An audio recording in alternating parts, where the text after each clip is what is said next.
Hello, my name's Debbie Carr and welcome to my website, and I'm very briefly going to try and explain to you in a short time what it was like the day my life changed forever. And sometimes change happens in our lives and really we have a choice. We cope with it or we don't, and we can spend the rest of our life living on and making the best of what we do, or we can spend our life being depressed and miserable and not trying to get ahead.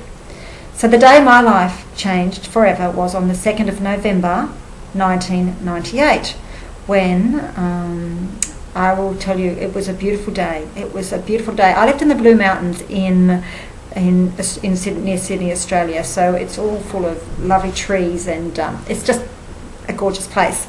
And I lived with my husband and my two beautiful children, and my youngest daughter was at home with me. She was 3, and Emma was at school. She was only about 5.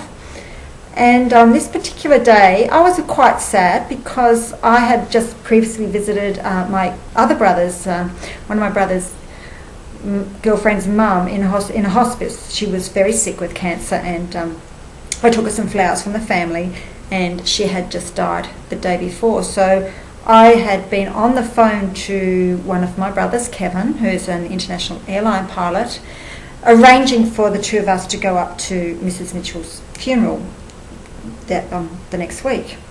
So it was a bit sad, but however it was also a most beautiful day. It was a day, it was spring.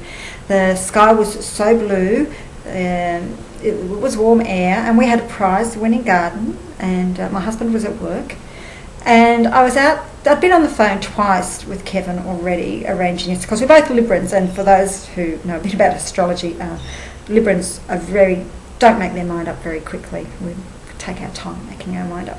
So Kevin and I had been talking, and I went downstairs and I was hanging out the washing in our prize-winning garden, and little Grace was playing down at my knees, and I looked up at the sky and it was so blue, and then I looked up. In contrast was a radiator pine, and it was just beautiful. And I looked up and it was like I said to Mrs. Mitchell, well, you're in heaven now, and I hope you're happy. And the phone rang. So I raced upstairs again thinking it was Kevin again, and I picked it up and went, what is it this time? And it wasn't Kevin, it was actually my father. And my father said, Debbie, is Andrew at home? And I went, no, Dad, you know he's at work. And he said, well then it doesn't matter. But I could sense that something did matter, and I said, Dad, what's the problem? And he just blurted out, Debbie, your brother is dead. Now, he didn't have to tell me which brother was dead.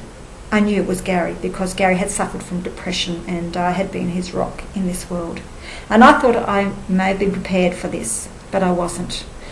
And I screamed at him and I said, don't you lie to me, don't you lie to me. And I threw the phone and I raced out.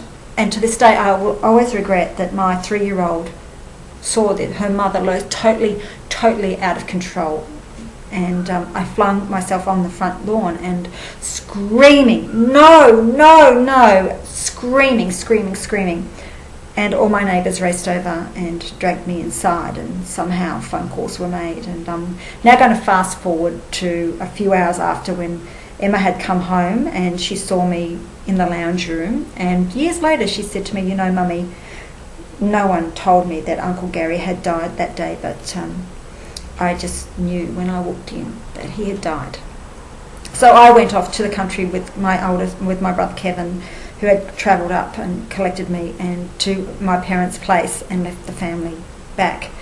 And at one stage at the family's house, the grief was so overwhelming that I couldn't cope. So I went outside and I sat on a wall, and I remember crying so hard, and I looked at my tears and I was in awe of the size of my tears. And I remember thinking, if a horse could cry, this is the size of the horse's tears would be. So in the long shot of it, we had an autopsy, and that was horrendous. And then we had the funeral, of which I was one of the pallbearers. And let me tell you, if you're a person who might think you would like to take your life, or that no one would care, let me assure you that people will care and people's lives will be changed forever.